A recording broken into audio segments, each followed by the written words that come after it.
ये कहानी है उस मालवा की धरती की जहाँ के किलों की दीवारें सिर्फ पत्थरों से नहीं बल्कि वीरों की गूंज से बनी थीं, जहाँ राजा सिर्फ ताज पहनने के लिए नहीं होते थे बल्कि अपने खून से इतिहास लिखते थे और इसी पवित्र मिट्टी से जन्मे थे एक ऐसे महापराक्रमी सम्राट जिनकी तलवार जब युद्ध भूमि में चमकती तो दुश्मनों के हौसले पिघल जाते और जब उनकी बुद्धि की ज्योति प्रज्वलित होती तो अज्ञानता का अंधकार स्वयं मिटने पर विवश हो जाता। वे केवल रण के अपराजेय योद्धा ही नहीं बल्कि ज्ञान के महासागर भी थे और वे सम्राट थे महाराजा भोज। 10वीं सदी के अंत में जन्मे इस वीर के लिए सिंहासन तक का सफर आसान नहीं था। 11 वर्ष की आयु में पिता का देहांत, 15 में राज सिंहासन और चारों ओर शत्रुओं की साजिशें। कोई और होता तो हार मान लेता, लेकिन भोज ने हर चुनौती को अपने पराक्रम से कुचल दिया। क्या था उनके भीतर ऐसा जो उन्हें केवल एक योद्धा ही नहीं बल्कि सर्वश्रेष्ठ बुद्धिमान सम्राट भी बनाता था? कैसे उन्होंने भोजताल जैसी विशाल झील बनवाई? कैसे उनके लिखे ग्रंथ आज भी विद्वानों को चकित कर देते हैं? और सबसे बड़ा प्रश्न, कहाँ राजा भोज, कहाँ गंगू तेली जैसी कहावत की सच्चाई क्या है? क्या सच में यह जातिवाद की देन थी या इसके पीछे कोई और रहस्य छुपा है? तलवार से लेकर तख्त तक आज हम खोलेंगे महाराजा भोज की वह अनसुनी गाथा जो आज भी इतिहास की हवाओं में गूंज रही है। तो ये कहानी शुरू होती है मालवा की उस पवित्र धरती से जहाँ परमार वंश का झंडा गर्व से लहराता था। सन 980 के आसपास की बात है। धार नगरी में, जो उस समय मालवा की राजधानी थी, एक बच्चे की किलकारी गूंजी। उनका नाम रखा गया महाराजा भोज। उनके पिता थे राजा सिंधुराज, एक शक्तिशाली योद्धा जिनके नाम से दुश्मन कांपते थे, और उनकी माता थी सावित्री जिनके दिल में अपने पुत्र के लिए बड़े बड़े सपने पल रहे थे। धार उस वक्त एक खूबसूरत शहर था। चारों ओर हरे भरे जंगल, ऊंचे पहाड़ों का घेरा और पास में गोदावरी नदी की शांत लहरें। राजा भोज का जन्म कोई असाधारण घटना नहीं थी, क्योंकि परमार वंश के लिए ये एक नई रोशनी लेकर आया था। उस समय मालवा का शासन उनके दादा सियक द्वितीय के हाथों में था। सियक एक महान राजा थे जिन्होंने गुर्जर प्रतिहार जैसे दुश्मनों को हराकर मालवा को मजबूत किया था। महाराजा भोज उनके खानदान का नया सितारा थे। कहते हैं कि जब उनका जन्म हुआ तब उनके पिता सिंधुराज युद्ध से लौटकर आए थे। उन्होंने अपने नन्हे पुत्र को गोद में उठाया और गर्व से कहा, ये हमारे वंश का वारिस है। उनकी माता सावित्री उन्हें देखकर मुस्कुराई। उनके मन में यकीन था कि उनका ये बेटा एक दिन परमार वंश का नाम ऊंचा करेगा। महाराजा भोज का बचपन धार के राजमहल में बीता। वो महल पत्थरों से बना था, बाहर हरियाली का नजारा था और अंदर एक अलग ही दुनिया। जब महाराजा भोज 2-3 साल के थे तब वो महल के आंगन में खेलते। उनके पिता उन्हें कभी कभी अपने घोड़े पर बिठाकर घुमाते। उनकी बड़ी बड़ी आंखें घोड़ों को देखकर चमक उठती थीं। उनकी माता सावित्री उन्हें पास बुलाती और कहानियां सुनाती राजा विक्रमादित्य की, जो कभी उज्जैन में राज करते थे। वो प्यार से कहती, हमारे भोज, तुम भी एक दिन ऐसे ही महान राजा बनोगे। महाराजा भोज चुपचाप सुनते और शायद उनके नन्हे मन में वो बातें गहरे तक उतर रही थीं। सन 985 तक जब भोज 5 साल के हुए तब उनके पिता ने उन्हें शायद योद्धा बनने की बुनियादी ट्रेनिंग शुरू करवा दी। परमार वंश में ये परंपरा थी कि राजकुमारों को बचपन से ही तलवारबाजी और घुड़सवारी सिखाई जाए। परमार राजा विद्या को भी सम्मान देते थे, तो भोज को 7 से 8 साल की उम्र से संस्कृत और शास्त्रों की पढ़ाई शुरू करवाई गई। लेकिन सन 991 तक जब भोज 11 साल के थे तब उनकी जिंदगी में एक बड़ा बदलाव आया। उनके पिता सिंधुराज की मौत हो गई। इतिहास में ये साफ नहीं कि वो कैसे मरे। कुछ कहते हैं कि ये चालुक्य के साथ युद्ध में हुआ, कुछ कहते हैं कि कलचुरी के खिलाफ, मगर उनकी मौत का साल संवत 991 माना जाता है। इस हादसे ने भोज को अनाथ छोड़ दिया। अब उनकी जिम्मेदारी उनके चाचा मुंज ने ली, जो उस वक्त मालवा का राजा बन चुके थे। मुंज परमार वंश के एक महान योद्धा थे। उन्होंने सन 972 से 991 तक अपने भाई सिंधुराज के साथ मिलकर शासन किया था और सिंधुराज की मौत के बाद वो अकेले राजा बने। मुंज उस वक्त करीब 40 साल के थे, एक अनुभवी शासक जिसने गुर्जर प्रतिहार और चेदी जैसे दुश्मनों को कई बार हराया था। वो अपने भतीजे भोज को अपने पास ले आए। धार के किले में अब मुंज की हुकूमत थी और भोज उनके संरक्षण में बड़े होने लगे। यहीं पर मुंज की लालच जाग उठती है। उनके हृदय में एक भय जन्म लेने लगा कि अगर भोज बड़े हुए और सिंहासन पर बैठे तो उनका क्या होगा। राजा बने रहने की महत्वाकांक्षा धीरे धीरे लोभ और भय में बदल गई। वे यह नहीं चाहते थे कि भविष्य में भोज को राजा का हक मिले, क्योंकि इससे उनका अधिकार खतरे में पड़ सकता था। इसी सोच ने एक खतरनाक षड्यंत्र को जन्म दिया और वह था राजा भोज की हत्या। साल 1000 में मुंज ने इस कुटिल योजना को अंजाम देने के लिए बंगाल से एक कुख्यात व्यक्ति वत्सराज को बुलाया। उसे आदेश मिला कि राजा भोज का अंत कर दो। वत्सराज ने भोज को एक बहाने से देवी के मंदिर ले जाने का निर्णय लिया। वहां उसने योजना बनाई कि भोज की देवी के समक्ष बलि चढ़ा दी जाएगी। न तो कोई हत्या का शक करेगा, न ही कोई गद्दी का उत्तराधिकारी बचेगा। लेकिन भोज कोई साधारण बालक नहीं थे। उनके पिता ने बाल्यावस्था में ही उन्हें राजनीति का ज्ञान पढ़ा दिए थे। वह बाल्यकाल में ही चतुर और वीर थे। रास्ते में जब उन्हें आभास हुआ कि कुछ अनहोनी होने वाली है, तो उन्होंने अपने साहस और बुद्धिमत्ता से वत्सराज के मनसूबे को मात देने की योजना बनाई। वह चुपचाप अपनी जांघ पर एक गहरा घाव कर लेते हैं और निकलते रक्त से एक पत्ते पर संस्कृत में एक श्लोक लिखते हैं। वह पत्ता वत्सराज को देते हुए कहते हैं, यदि मेरे प्राण चले भी जाए तो यह पत्ता अवश्य चाचा मुंज तक पहुंचा देना। वत्सराज इस छोटे बालक की अद्वितीय बहादुरी और धैर्य को देखकर स्तब्ध रह गया। एक पल के लिए वह सोचने लगा कि यह बच्चा साधारण नहीं है, इसकी हत्या करना पाप होगा। आखिरकार उसका हृदय कांप उठा। उसने भोज को छुपा दिया और हत्या का झूठा प्रमाण देने का निश्चय किया। उसके बाद वत्सराज राजमहल पहुंचा। उसके हाथ में एक कटा हुआ सिर था, खून से लथपथ। उसने सिंहासन पर बैठे राजा मुंज के सामने सिर झुकाकर कहा, महाराज, आदेश का पालन हुआ, भोज का अंत हो गया। अब कोई और इस राज्य पर दावा नहीं करेगा। मुंज की आंखों में संतोष की एक चमक थी। राज्य पर अब कोई खतरा नहीं था। सिंहासन उसका था, लेकिन वह नहीं जानता था कि इतिहास उसके लिए कुछ और लिख चुका है। वत्सराज ने आगे बढ़कर भोज का लिखा रक्त रंजित पत्ता सौंपा और बोले कि यह आखिरी समय में राजकुमार ने दिया था। मुंज ने ज्यों ही उस पत्ते पर उकेरा गया श्लोक पढ़ा, उसका चेहरा पीला पड़ गया। उसका हृदय धड़क उठा, उसके हाथ कांपने लगे। वह गहरे सोच में पड़ गया और अपने आप से प्रश्न करने लगा, क्या यह सच में मेरे भाई का पुत्र था? क्या मैंने अपने ही रक्त का वध करवा दिया? उसका अभिमान एक क्षण में चकनाचूर हो गया। सिंहासन के लिए जो चाल उसने चली थी, वही अब उसके भीतर शूल बनकर चुभने लगी। वह भोज की मृत्यु से अंदर तक टूट गए, लेकिन यहीं पर कहानी ने सबसे बड़ा मोड़ लिया। मुंज को परेशान देखकर वत्सराज आगे बढ़ा और बोला, महाराज, भोज मरे नहीं, वे जीवित हैं। ये सुनते ही मुंज के चेहरे पर राहत की एक झलक उभरी। भोज जीवित हैं। क्षण भर पहले जिस पश्चाताप ने मुंज को जकड़ रखा था, अब वही आंसू बनकर उसकी आंखों में चमक उठा। मेरे भाई का पुत्र जीवित है। उसका हृदय हल्का हो गया, मानो वर्षों का बोझ उतर गया हो। उसने बिना देर किए आदेश दिया, तो कहाँ है? उसे दरबार में लाओ। कुछ ही देर में सभा के द्वार खुले और बालक भोज दरबार में प्रवेश कर गए। उनके चेहरे पर तेज था, चाल में आत्मविश्वास, मानो नियति ने उन्हें इसी सिंहासन के लिए चुना हो।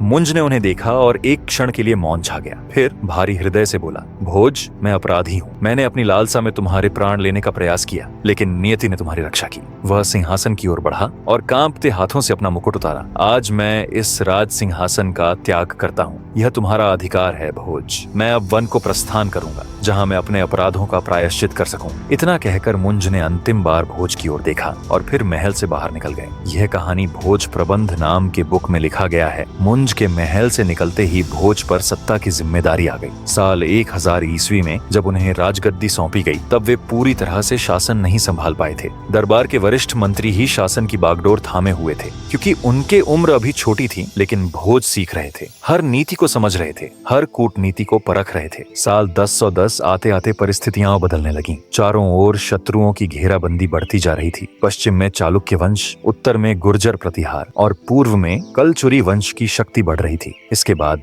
भोज ने अब पूरी तरह से शासन अपने हाथ में ले लिया। धार के सिंहासन पर बैठते ही उन्होंने तलवार उठा ली। भोज ने सबसे पहले अपने राज्य की सुरक्षा मजबूत करने का निर्णय लिया। उन्होंने दरबार के मंत्रियों और सेनापतियों को बुलाया और तुरंत सेना को पुनर्गठित करने का आदेश दिया। उन्होंने युद्ध की तैयारियां शुरू कर दी, क्योंकि उन्हें पता था कि शत्रु किसी भी समय हमला कर सकते हैं। वह पहले अपने राज्य के नजदीक के छोटे छोटे शहरों को जीतकर अपने राज्य के विस्तार करते गए। फिर साल 1018 में मालवा की धरती पर युद्ध के बादलों ने घना अंधकार फैला दिया था। चालुक्य राजा जय सिंह प्रथम ने मालवा पर चढ़ाई कर दी थी। यह वही जय सिंह था जिसका पिता तैल्प पहले ही राजा भोज के प्रताप से पराजित हो चुका था। अब वह अपने पिता की हार का बदला लेना चाहता था। राजा भोज ने तुरंत अपने सैनिकों को बुलाया और हमला करने का आदेश दे दिए। धार की गलियों में सैनिकों की तैयारियों की गूंज थी। अस्त्र शस्त्र तैयार किए जा रहे थे, अश्व सेनाएं सजाई जा रही थीं। राजा भोज ने अपनी सेना के साथ जंगलों के रास्ते युद्ध भूमि की ओर कूच किया। युद्ध भूमि में शत्रु की सेना प्रतीक्षा कर रही थी। जैसे ही भोज की सेना वहां पहुंची, दुश्मन के नगाड़े गूंज उठे। तलवारें म्यान से बाहर निकलीं और देखते ही देखते भयंकर युद्ध छिड़ गया। राजा भोज अपनी तलवार से दुश्मनों के बीच घुस पड़े। जयसिंह ने उन्हें चारों ओर से घेर लिया, लेकिन भोज ने गरजते हुए कहा, मालवा मेरा है और मेरा ही रहेगा। उनकी इस हुंकार से उनकी सेना में जोश भर गया। सैनिक दुगुने उत्साह से लड़ने लगे। जयसिंह को अपनी हार निश्चित लगने लगी।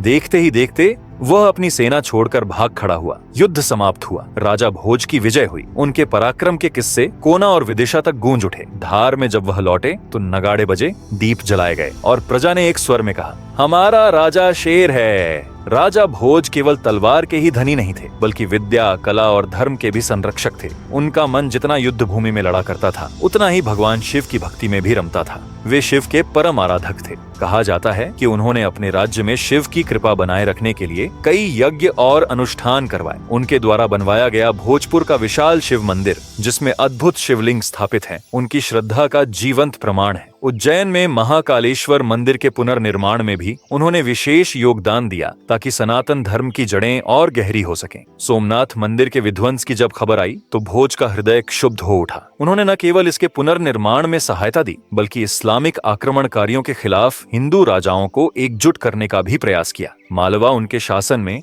समृद्धि की ऊंचाइयों पर था। कहा जाता है कि उनके राज्य में कोई भी भूखा नहीं सोया। उनके राज्य के खेत लहलहा रहे थे, व्यापार फल फूल रहा था और कला संस्कृति की गूंज दूर दूर तक सुनाई देती थी। भोजशाला विद्या और अध्ययन का केंद्र बन चुकी थी, जहां संस्कृत, ज्योतिष, गणित और चिकित्सा जैसे शास्त्र पढ़ाए जाते थे।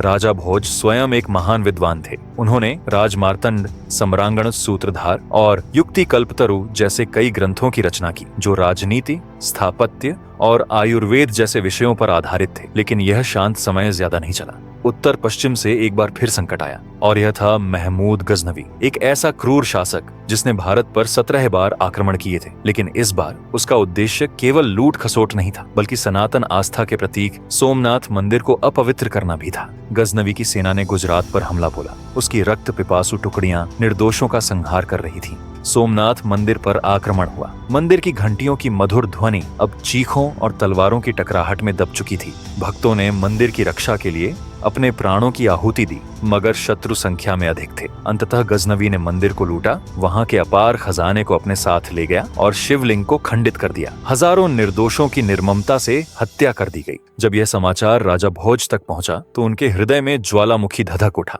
महाकाल का यह अनन्य भक्त अपने इष्ट देव के मंदिर के अपमान को सहन नहीं कर सकता था। उनकी तलवार म्यान में खींचने को आतुर थी। उन्होंने तुरंत अपनी सेना को संगठित किया। मालवा, राजस्थान और आसपास के क्षेत्रों से योद्धा इकट्ठा किए गए। गजनवी को सबक सिखाने का संकल्प लिया गया। राजा भोज ने अपनी विशाल सेना के साथ गुजरात की ओर कूच किया। गजनवी को जैसे ही भोज की सेना के आने का समाचार मिला, वह भयभीत हो गया। भोज की सेना ने गजनवी की बचे खुचे टुकड़ियों को संहार कर दिया। रणभूमि में मालवा के पराक्रमी योद्धाओं ने गजनवी की सेना को खदेड़ दिया। महमूद गजनवी, जो अब तक भारत को अपनी जागीर समझता था, भयभीत होकर भाग खड़ा हुआ। भोज की सेना ने उसका पीछा किया, मगर वह सीमाओं से बाहर निकल गया। लेकिन संकट यहीं समाप्त नहीं हुआ। साल 1034 में बहराइच की भूमि पर जब विदेशी आक्रमणकारी सलार मसूद अपनी विशाल सेना के साथ उत्तर भारत को रौंदने के इरादे से बढ़ रहा था, उस समय चारों तरफ भय और असुरक्षा का माहौल था। लेकिन भारत भूमि के वीर योद्धा चुप बैठने वालों में से नहीं थे। राजा सुहेलदेव पासी ने पासी और हिंदू राजाओं को एकजुट करने का संकल्प लिया।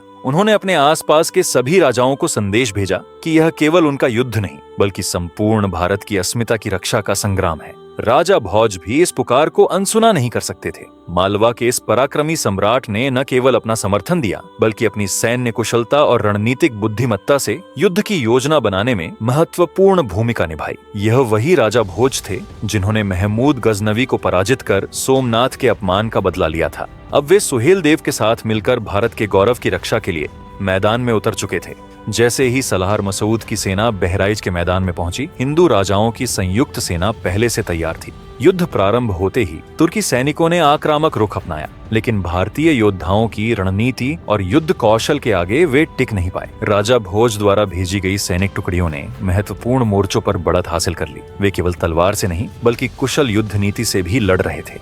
दिन भर भयंकर रक्तपात हुआ। हर ओर तलवारों की टकराहट और युद्ध घोष की गूंज थी। धीरे धीरे हिंदू सेना का पलड़ा भारी पड़ने लगा। देखते ही देखते सलार मसूद की विशाल सेना चारों तरफ से घिर गई। अंततः हिंदू और पासी योद्धाओं ने उसे पूरी तरह कुचल दिया। हजारों आक्रमणकारी मारे गए और स्वयं सलार मसूद युद्ध में समाप्त कर दिया गया। यह युद्ध केवल एक विजय नहीं थी, यह हिंदू और पासी एकता का वह प्रतीक था जिसने विदेशी आक्रमणकारियों को वर्षों तक उत्तर भारत से दूर रखा। राजा भोज और सुहेलदेव की यह जीत इतिहास के पन्नों में अमर हो गया। अगर आप राजा सुहेलदेव की पूरी कहानी जानना चाहते हैं तो ऊपर दिए गए आई बटन पर क्लिक करें और हमारी पूरी वीडियो जरूर देखें।